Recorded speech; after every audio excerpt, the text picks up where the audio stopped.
and Jameelah Show. I am Adib. And I'm Jameelah. And we're here today. We're going to talk about purpose. We're going to talk about life and getting things done, taking advantage of your opportunities that's all around you. Recently in the news, we've noticed that a lot of the celebrities that we grew up with on our shows, they've been passing away like crazy. I mean, you just look up and just recently, Sherman Hemsley passed away recently. Whitney Houston. I mean, these are people that we grew up with. Definitely. Don Cornelius. I mean, the list just goes. Dick Clark. He's a little bit older, but still. We've been knowing Dick Clark forever. I mean, we've been watching New Year's Eve. Rocking New Year's Eve. Exactly. He was still rocking all the way to the end. Some say he should have stopped a few years ago, but I'm not going to judge. But always saying is that our life is short. Time passes by fast. We need to take more time to plan and to have more of a purpose and take advantage of our purpose. And so we came up with, actually Jameelah we both came up with five ways why people don't commit to purpose, get their things done, commit to purpose. And what is one of those ways? The number one way that I found out that people don't pursue their purpose in life is fear. Fear, scary people. What are you afraid of? I mean, I don't understand why people get so afraid of things. If you don't like where you are now and you're discontent and unhappy, why be afraid to change it? I don't get that, but that's like a human condition. There's a saying where it says, a devil you know and a devil you don't. Right. And it's true. I mean, a lot of people feel like, well, I already know what's the worst that this situation has to offer. I don't want to try to strive or push for anything else and then wind up in a situation that's even worse. Right. And, I could have just stayed where I was. But usually, after all those storms, always come a silver lining. Exactly.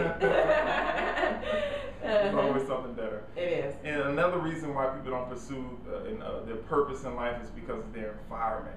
When you're surrounded by people that, they aren't bad people. No. But people like company. We always see the thing, misery loves company. Well, happy loves company too, just letting you know. But when you're surrounded by people and they're used to you being a certain kind of way, or when you're in an environment where people are constantly complaining or being a victim, putting themselves in a victim position, it's very difficult to move yourself out of that environment. And so that's another reason why people end up staying where they are, not planning and not having purpose and things like that. What other reasons? Well, to elaborate more on the environment, the social setting is just like a drug addict. When they come out of rehab, the biggest thing for them to overcome is not the actual drug that they were putting into their body. It's about being around those same people in those same places and actually being able to control their desires to fit back into that group. So a lot of times you have nice people in your life, and like just saying, this lady that I was looking at online, I really enjoyed, Elle Swine, she said nice people are lazy too. It's true, sometimes you keep people around because they're nice, but they're not motivating you to do anything. Bad environment. Right. And I guess another one is you just mentioned is this laziness. Exactly. Yeah, I did. That was the third one. Right. Kind of next two of them together. Just flat out being lazy. And being lazy, it comes down to just habits. And habits aren't all just physical habits of doing things. Habits are the way that we think, the way that we see things, the way that how we prioritize things. If we feel like this isn't that important, that's a sign. That's a part of being lazy. It's not always saying I'm just tired, I don't feel like doing it, because once you get your mind going and you're motivated to do it, your body's going to follow. That's how it works. Your mind leads. And when you set your mind straight, like, hey, I'm not lazy, this is important to me, I'm going to get it done, you're going to find your purpose, you're going to pursue your purpose. Definitely. Becoming complacent and comfortable. Right. Like I said before, you just get relaxed and complacent where you're at in life. You work a job for 20, 30 years, and you just get complacent, and you feel like this is what life has to offer me, but it has more. There's a lot more. There's a lot more. And here's another one. Here's a big one. The huge one is faith. Yes. Without faith, you will not get far. You have to believe in the unseen.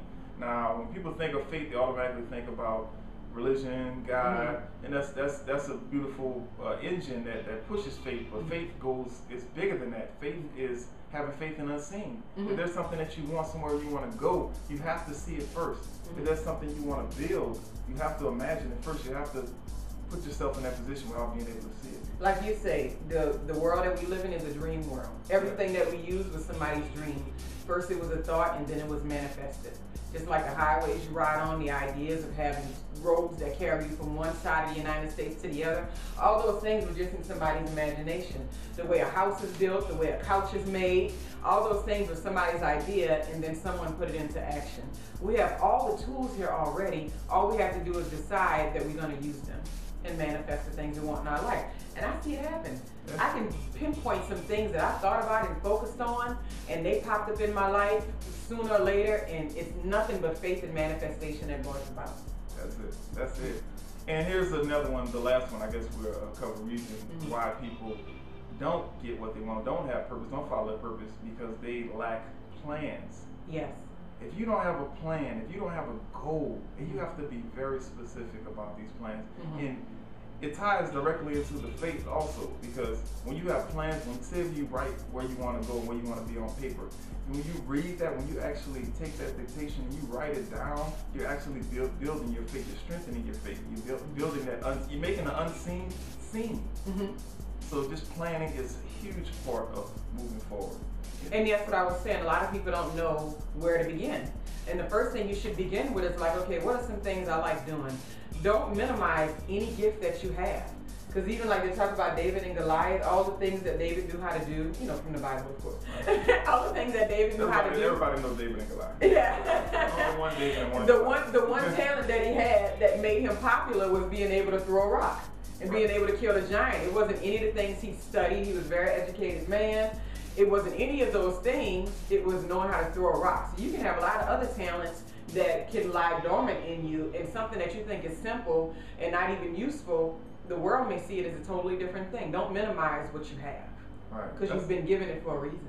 That's another subject for another day. It sure Don't is. minimize what you have. No. But you gotta have plans. You have to have a plan, and you'll get to where you want to go. You can build your purpose from there. Now, we want to thank you guys for listening to this and watching this. We are very, very excited to bring our personal experiences onto camera and spread it around this world. And we're actually, right now, we're taking advantage of what's around us. We're taking advantage of the internet, Facebook, Twitter, the cell phones, the YouTube. We're taking advantage of everything we can get our hands on so we can reach you guys and spread this good word. And then we'll get more access because we're pushing this thing. And I have one more thing before we go. Okay. Oh, yeah. Yes. My book was republished with a beautiful new cover, and now it's called How to Survive Financial Aid. And it's ready. It's on the Kindle, and it's at Amazon.com. And it's also at some local bookstores here in Dallas. But if you're watching from afar, then you might not come across it. It's a beautiful look, How to Survive Financial Aid. Beautiful back cover. Go ahead and get you a copy. And if you want an autograph, you can just email me and let me know. It's www.jameelahraouf.com. And if you want me to autograph, it's going to be a little more, sorry, extra dollar. But anyway, guys, thank you for watching, and we will see you soon. Bye-bye.